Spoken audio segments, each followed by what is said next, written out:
ndakeneye kunyereka isi. Aha numva ko vyugaye, numva ko nugaranywe, ariko ndazi ko wewe washize imbere umuryango wanje wuguruye. Nyereka. Ikibazo Mariya yagize, ko twasomye Mariya agenda kumva ya Yesu, abandi bose barataha, we wasigaraho. Asigararira kuko icyo yashaka yakubona Yesu, ariko ntiyamubonye. Kubera amarira yiwe, kubera umubabaro n'ibindi byose n'ibyo ari gushobora kubona, ntiyashobora kubibona neza. Nashaka kubwira ngo abantu benshi kubera ukurira no kwiganyira ntibabona inyishu, kandi inyishu iri hande yabo. Yesu aramwegera aramubwira ngo namakiga mwina wanje ubifuza iki? Ntiyamenye ko ari Yesu yashitse, ntiyamenye ko ari inyishu yiwe yashitse, atangura ngo kumwita umunyarupangu. Aramubwira ngo nimba uri wamutwaye mbwira ahari, ndamukeneye. Ikibazo cyari gihari kwari kubera ibyiyumviro byiwe byari bimaze kuzuramo umwiza, byari bimaze kuzuramo umubabaro, byari bimaze kumva yuko kazoza kahari, yaramaze kumva yuko abaroma baramwishe, none bivye nimba. Nukuvuga ngo nta byizigiro, naho hoba hari ukuzuka, jewe navyo mbona ubu nta nyishu, nta isi. Mwene data, ndakwinginga ngo uno munsi utahure ngo no mu bizitanye imbere yawe hari inyishu. Kububaha Imana hari inyishu, hari inzira kububaha Imana. Ngira mugenzi uti hari inzira. Kububaha Imana hari inzira. Naho umva kumega birugaye hari inzira. Mu bikorino batubwiye ngo Imana nizokwemera ko tugeragezwa ibirengeye n'ibyo dushobora kwihanganira, ngo hamwe n'ibyo muzoducira icanzo, kugira ngo tumenye dushobora kubicamo, tumenye dushobora kubirengana, tumenye dushobora kubirengana, tumenye dushobora kubivamo.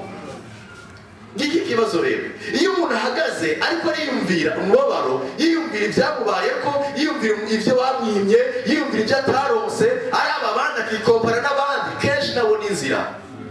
Bibiliya irambwira mu gitabo cy'indirimbo bambwira ngo harura imigisha, nimuharura imigisha Imana yabahaye, murasanga ari myinshi. Aho guharura imigisha twama duharura ibyo twabuze. Narabuze iki?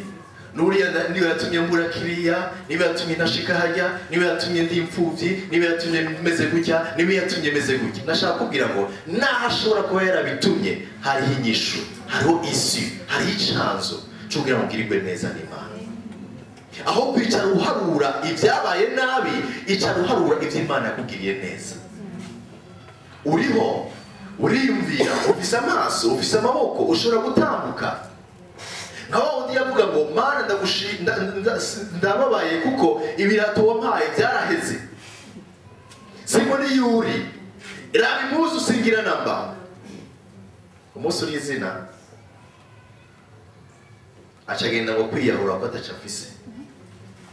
Amaze gushika kwiyahura ku ruzi, ahasanga uwundi muntu. Aramubaza, nyamuntu ahasanze, abaza uwo muntu aje kwiyahura ati namaki uje gukora iki? Aratangara ko uwo muntu yari gusa. Ati wowe mbaza ibyo ninde? Ati nawe banza umbwire ikikuzanye ngaha. Aravuga ati je kinzanye ngaha nta buzima mfise, ntaco mfise, nje kwiyahura. Mugenzi we aramubwira ati ati sawa, ati niba ushaka kwiyahura ndashaka kugufasha gusa, cyangwa kugusaba umpa ugahuzu wambaye, umpe nawe ugabirato wambaye, ushaka ibigire. Haleluya.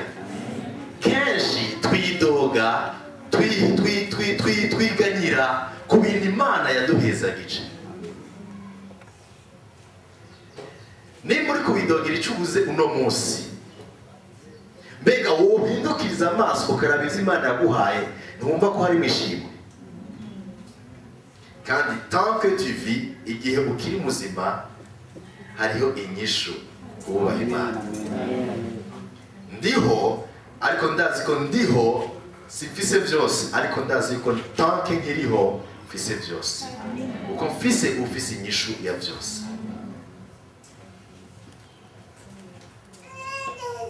Ubundi aravuga ati kenshi twidogera imigisha Imana yaduhaye. Widogeye ikirato kuko caheze, ariko ucidogeye kuko ufise ikirenge. Muravyumva?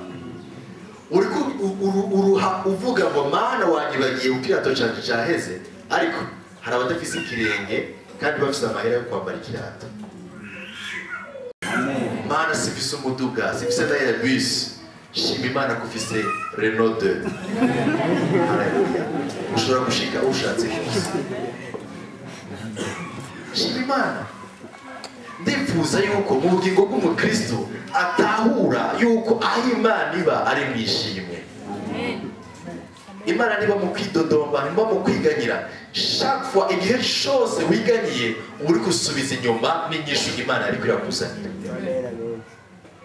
Uri kwibwira ngo ntushoboye, ngo warananiwe, ntunzi, ntumbona, ariko uzi gukwega umugisha neza avuga ngo ndagushima kunzi, ndagushima ko hari ibyo kurategura, ndashima ko naho ntabona hari inzira quelque part. Haleluya.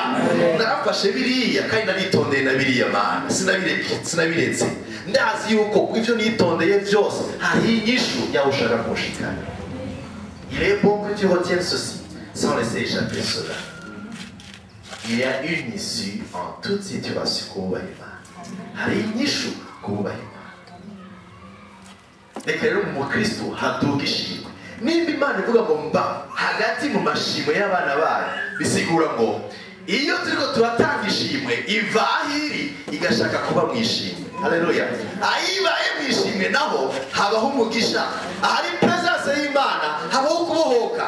Ahari presence y'Imana habaho kuzura. Haleluya. Ahari presence y'Imana habaho umunezero.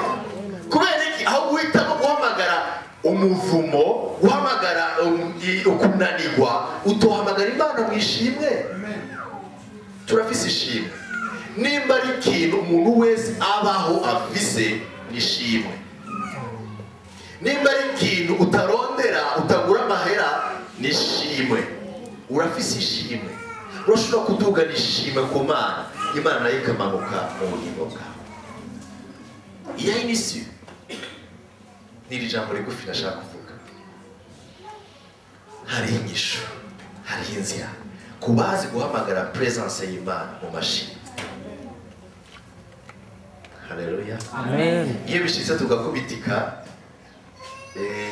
mu muryango tuvuga ngo je na madamu twari ico twabuze kandi twari tugikeneye, turavuga ati turafise inzira nziza yo kugihamagara no gushima ibyo twahawe. Amen. Haleluya. Amen. Haleluya. Amen. Imana ishimwe cyane. Ndabateye inkuru twicaye ngaha, nagiye mbona ariko asenga ahagaze ku kuguru kumwe. Haleluya. Ndamubaza ni biki urongowe gusenga wahagaze ku kuguru? Urongowe gusenga saa nkoko. Asharavuga ati nariko mpamagara inkoko. Haleluya. Nukuvuga ngo gusenga ushima bihamagara umugisha. Ubu twiteze ko munaka. Haleluya. Amashimwe